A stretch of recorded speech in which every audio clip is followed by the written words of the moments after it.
So you just made me listen to a cool track. Yeah, new Cody Qualls. It was really different. It's not like anything of his that I've ever heard before. No, it is normal. It's not normal. Sorry. Isn't normal.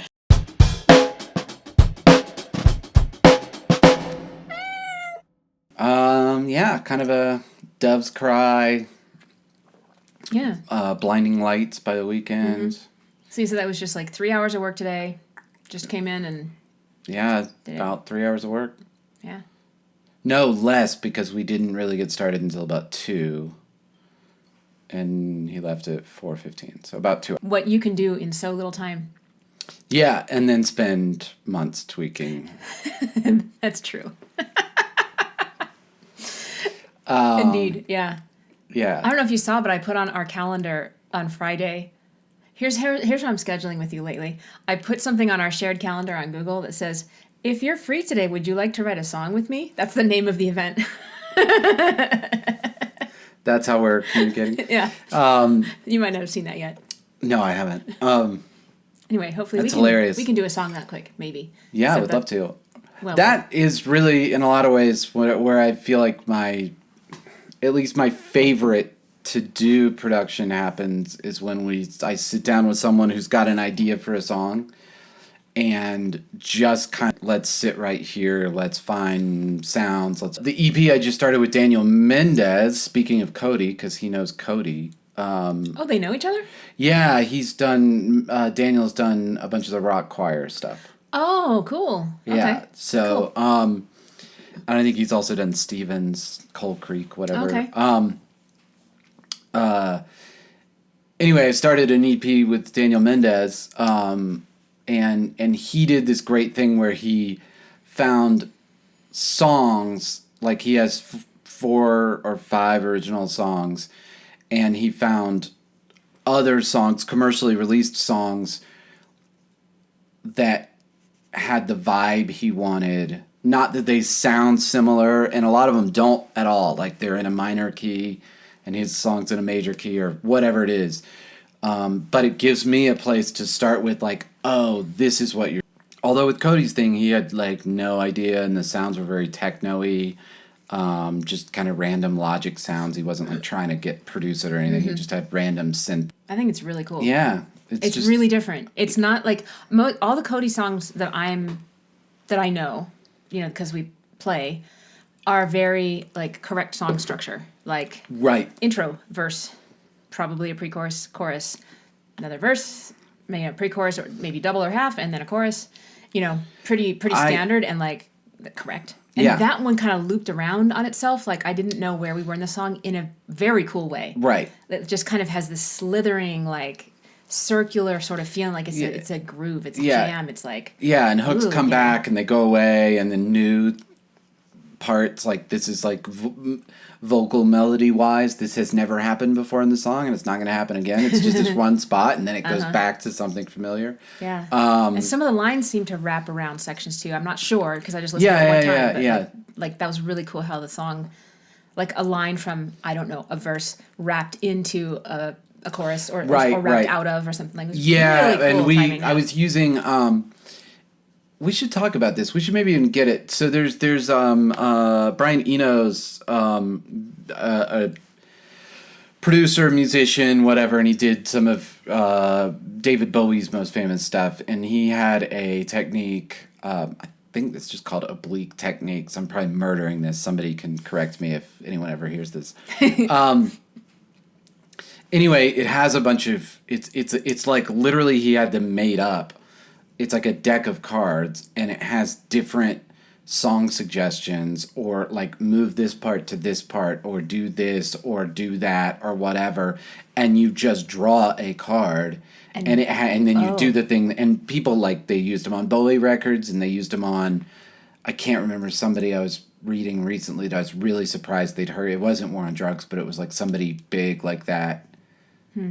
Maybe St. Lucia, I don't know. Somebody like that also was talking about how they got a deck of the oblique cards, and they were just like, you just pull a card. Can we buy a deck of those? Are they available for sale? I think they still make them, yeah. Yeah, as far as I mean, they did last time I looked, which might be 10 years ago. Okay. But Anyway, one of the things I got from reading about that, and it's one of the things I used on this Cody song, just to talk about how technically we did the song today.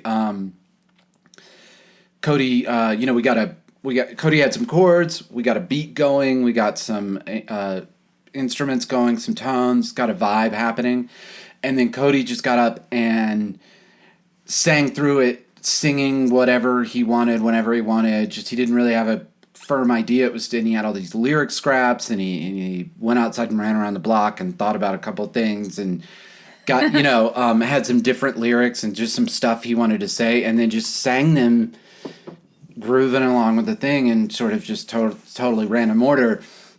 And then kind of going back to that, one of the things I got from reading about the thing, I've never had the cards, but I've read all this stuff about it.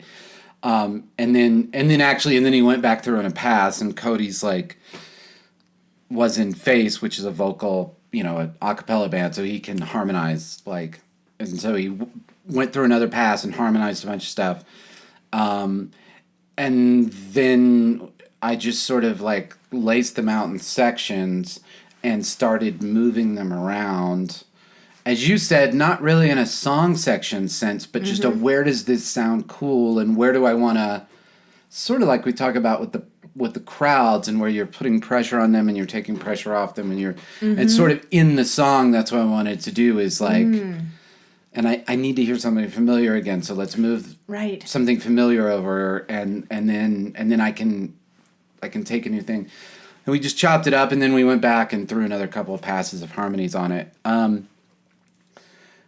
Yeah, and that's often how I love to work, is just let's just get it going and just get a singer singing and just do some stuff, and and then we'll figure it out, and we'll figure out, that part's cool, that part's not cool, that part's and it's rough. Daniel Mendez actually did great when we were doing scratch tracks. He was just so not self-conscious and just aware of hey, if you don't like it, just delete it. It's not, nothing's permanent. Well, you're very easy to get comfortable around. Yeah. Well, and I'm such a big believer. I say it all the time. You've heard me say it. I feel like we all are often guilty of what I call pre-editing, where you haven't even gotten the idea down and you're already editing what you're doing, or already judging, oh, that sucked, and this and that, and you're like, well, you haven't even finished the song yet. Why are you worrying about, I'm very guilty of that. Yeah, everyone is. Extremely, So it's just you just got to get stuff down, and then you can go back and take the razor blade to it and start moving stuff around, reorganizing. I love this. I don't love that. Well, it'll be fun to work with you whenever we do a songwriting session next, which we haven't done in quite some time. Yeah, long time. And we've never really worked like that. Because when we never have. I was going back through all of my hard drives. So I've got 5 external hard drives sitting right there, plus my old laptop, because I was trying to find the demos of all the latest AO stuff that we did in 2017, 18. And I ended up not being able to find any of them, so we're having to rebuild all those Logic projects, because who knows where Hopefully when we work together, we will have some good ideas to work from, because as I was organizing all of these all of these hard drives, I found that I have hundreds of song starts. And some that I really like, but I just haven't been able to finish them into songs. Right. There's some good ideas around there. So anyway, we'll see what comes up. Speaking of our original music, what? Coming out in 2 days now, as of when we were recording this, because we're recording this on Tuesday instead of Monday, because I was tired last night. First new original AO music in a while, complete with homemade music video. Yes. All of it, the recording and the video, cost $0. Didn't buy any new gear, didn't buy any new apps, didn't buy any new clothes, didn't pay anyone anything. Didn't even re-record the guitars I had done on the laptop microphone. Oh, really? Yeah, in my first Denver apartment. Oh, my gosh. Yeah. Those were just done with the laptop microphone when I demoed the song. Yeah. And didn't even redo those guitars. So that's the one song we still found the demo of that one. Right, we did. I couldn't had find all the demo original of even my favorite songs, which I remember making, but oh well. I have to rebuild them. No, that happened. Well, and that's what happened with the song we worked on today with Cody. Is couldn't find he'd worked on it before, and even worked on it with Austin Hull, who's a really up and coming pop producer, and runs Make Pop Music, which is makepopmusic.com, and they have a Facebook group, and they're going to Discord. Does really amazing stuff, and he actually did a version of the song for Cody. No way. Years ago. Did he not finish it or something? No, they didn't finish it. Oh. Okay. I don't know why they didn't finish it, but they didn't finish it. It was just kind of a demoed out version of it. But couldn't find the Logic projects. So we started from scratch as well. Yeah. Wow. And it went in a completely left turn. It was nothing like that. Nothing like what it is now when they were working on it. He had the MP3s and stuff. Oh, okay. Yeah. Yeah. Interesting. So it was nothing like it. Yeah. So today I spent half the day updating media across YouTube, Facebook, Twitter, SoundCloud, Bandcamp, Spotify. Tell me about the new YouTube. Bio. It's so simple. Because we're not trying anymore. Right. It's like, I think it's 4 paragraphs, none of which are longer than 2 sentences. Nice. It talks about it's made up of you and me. We are working musicians in Denver. We teach music. I do have one sentence or paragraph that says we played over 100 shows from 2000, was it 12 to 18? I looked back at our set lists. We played over 100 shows in that period, starting from Herman's Hideaway and Lion's Lair. Yeah, that's amazing. Ending up at the Gothic, the Bluebird, the Fox, Coursefield, all that stuff. And then we released Gravity in Reverse in 2018, and then we went on hiatus. So I think the closing paragraph of the bio was something like, with a few years more seasoning and post-pandemic perspective, we're thinking a lot less and laughing a lot more. And if last weekend's wedding is any indication, you might see Adrienne's airplane arms taking over a dance floor near you. Yeah. The airplane arms got a lot of use at the... Yeah, so I showed the music video to my dad's wife, Stephanie, and she loved the airplane arms I was doing and you were doing. And then when we went to my cousin's wedding that night, she kept doing airplane arms. And so there were 3 of us doing airplane arms on the dance floor when there was room. Yeah. Which is interesting. That's one thing. I can't remember if we talked about it on the podcast or just in real life, but that's one thing I realized about music videos and like conceptualizing music videos or directing or whatever you want to call it, is finding a signature physical thing. Yeah. Yeah, I don't think you did talk about it on the podcast. Yeah, I never realized that, and then as we were working on it, and your edit of the video is genius the way it ends. But we just started working on that, and I don't know, I told you to do it or something, and then it... You just told me to dance crazy. Yeah. And use my arms, I think. Yeah, maybe that was all. Yeah, we had... But as soon as you did it, I was like, oh, okay, here's what we'll do is we'll do that in every scene, and then that can be... But it's it's almost like a musical hook. I mean, it's weird that it never occurred to me that you need to do something like that visually. Yeah. Yeah. I'm really pleased with how this fell together, especially given that we had a vision, but we didn't have a narrative. Right. And we didn't have the hook, the visual hook. And we didn't have an exact storyboard. We just had 5 places we wanted to shoot, and we shot the whole song in all 5 places a few times, and that was that. And then I put a video together for that. I know, my storyboard was it was so cute. Here's this shot, here's this shot, the little drawings. But it helped me visualize what you were talking about. No, that's really great. That I couldn't have done it without that. Yeah. So anyway, that was a lot of what I did today.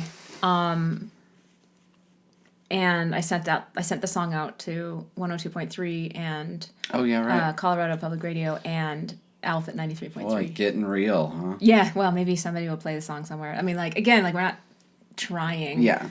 The website, I went to put up the website today, too, adrienne.com, and I wanted to at least update the bio and the band members because it's so out of date. And I couldn't do any edits because the paid theme that I use on that website has expired, and I didn't want to, like, pay to renew it and keep paying to renew it all the time. So I went to a free template in WordPress and lost all the content because, of course, it was inside. It was inside the old template, or the old theme. So I was like, great. Well, I'm just gonna have a one-page website now because that's all I really want to have. I'm not gonna worry about like shows, which we don't have, and media. You can find it on Instagram, or whatever, you know. Yeah. Who goes to websites anyway? I mean, that's a smart. You gotta at least have a page. You have to have a page. So we have a page. Yeah, but you know, for most people, the internet is Facebook and YouTube. Yeah. Or if they're younger, insert some other sites. But. Yeah, TikTok. We don't have a TikTok channel. Yeah. Whatever. Well, that's amazing. You did all that work today. That was huge. Yeah. Yeah, little work for the International Voice Teachers of Mix website as well. And then also, I wanted to kind of give an update on the thought process of playing bass, which we talked about last week. Right. Where I realized I needed a shape to see of the songs. And so as I was charting out the songs I'm playing with Jenny Shahan next weekend, so a week and a half from now, which is a 4-hour gig, so it's actually 50 songs. At least a half of which I kind of already know, some of which I specifically know on bass. Very few that I've never heard. Anyway, as I went to chart them, first of all, I'm getting really quick at charting at this point, and I charted them in shapes.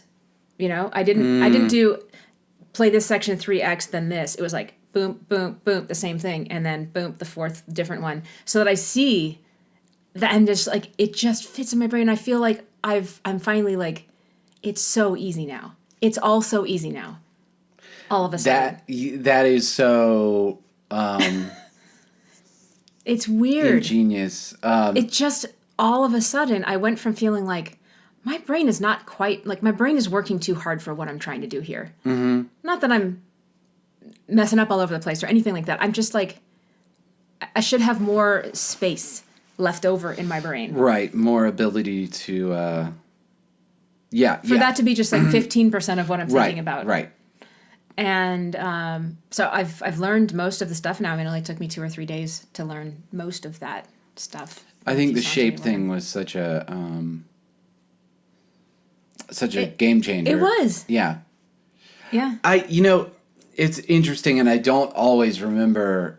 I think I always remember this when I'm teaching guitar, but I don't always remember it in every part of life. But it's such a powerful thing to remember that, like, when you do run into an obstacle or something that's seeming very hard, before buckling down and going, oh, well, this is just going to be hard and I'm just going to have to grind this out and force my way through figuring this all out, is there an easier way to do it? Yeah. Be lazy whenever possible. Be lazy whenever possible. And I tell people that with guitar all the time. I mean, my guitar style is built 100% around that. Just like if you've got to do something before, like, going, crap, that's really hard, let me sit down for hours and just do take it down to 25%. Like, just look for an easier way to do it. If a chord is hard to play, like, is there an easier arrangement of fingers that you can use? But it's true in just all aspects of life. If something is just not working, or of musical life, if it's just not working, or it seems so hard, or you're struggling so much with it, like you just can't get it, it's always a good idea to just pull back and go, wait a second. Am I trying to, like, dig my way through the brick wall on this one? Yeah. Or can I just, like... Could I just walk around? Or is there a door there anyway that I'm just ignoring? Yeah. Yeah, it's a great thing to remember, to just look at, is there an easier way? There's so many things we run into Yeah, I'm getting better music, at that on bass too. Instead of thinking like I'm not a good enough bass player, so I need to really like drill this so I get this part down. I'm thinking maybe I should just move to a different fret and play it in a different way, and then that's another reason it seems like everything seems super easy now. Yeah, that kind of ties into something I've said since high school that occurred to me very early on, is like a lot of times the difference between musicians who seem really good and really amazing and musicians who seem like they don't really have it together is that the people who seem really great are just doing the things that they're good at. And the people that don't have it, seem like they don't have it together, they're constantly trying to do a bunch of stuff they can't really do. That is totally true of vocalists too. Absolutely. It's the worst because everybody thinks that the bigger range you have, the higher notes you can hit, then it's better. The more impressive, the better you are. Yeah. Well, even if you have a 3-octave range, like I technically do, at least half of that doesn't sound great. Like I can hit notes. Right. And my mix is fine. It works. But what actually sounds good is probably a little over an octave, maybe an octave and a third. That's really the money part like of it. That's the stuff that's pleasing to listen to, that I have total control over. And I have this conversation over and over again, especially with mostly guys, but sometimes women too, who like just want to keep singing songs because they're high and impressive, or working on their highest range just to hit that like highest note. And there's value in that. I mean, like work on expanding your range. There's always value in getting But especially guys who insist on singing a song that maybe a tenor or a countertenor, or say Bruno Mars or The Weeknd, for example, they have high voices and they sing. Yeah, they can get up. If you're a baritone or a bass, don't sing it in that key. Like, it doesn't make you a better singer just because you're singing. You have a different instrument. You have a different instrument. We've had that talk a lot where it's like, or move the key. Yeah. Like people get that's like, what I'm saying. Yeah. Like I can't, I want to be as good as the person, so I have to do it as high as they do it. Right. And it's like, that doesn't make any sense. Like, do it where you sound good. Yeah. And just, I mean, that's completely true of all musicians. I mean, there's so many musicians who, I mean, often drummers are the biggest fails in that. Like, drummers that aren't as good, they're constantly trying to do stuff they can't quite do. Yeah. And it's just like, if you just didn't do that, you would sound perfect. But you can't really quite pull that off. Yeah. And absolutely, you got to keep working. You want to keep moving things forward. And there's a place, and there's a time and a place for it. Yeah, even maybe in the occasional low pressure gig where you might try to like bring something on the stage that you've been working on. Right. Sure. But if you're not aware of that and that's what you're doing, then you're making yourself look like a worse player. I mean, you can be summed up by saying like, you appear to be a master when you work within your area of mastery. That is a great way to put it. Yeah. And if you insist on pushing those edges too much, I mean, we want to see performers who are kind of walking on the edge. Yeah. If you can insist on like, singing that note, singing that song a whole step up from where it's really good for you, or you insist on doing that screaming high note just because it's a screaming high note, not because you have good tone up there or can hit it accurately. Right. Like that makes you look like worse than you are. Yeah. I mean, I've said it, before. I mean, I mean, one of the reasons that people think I'm a good guitar player or would say that I'm a good guitar player. I mean, Ryan wouldn't, but but a lot of people would.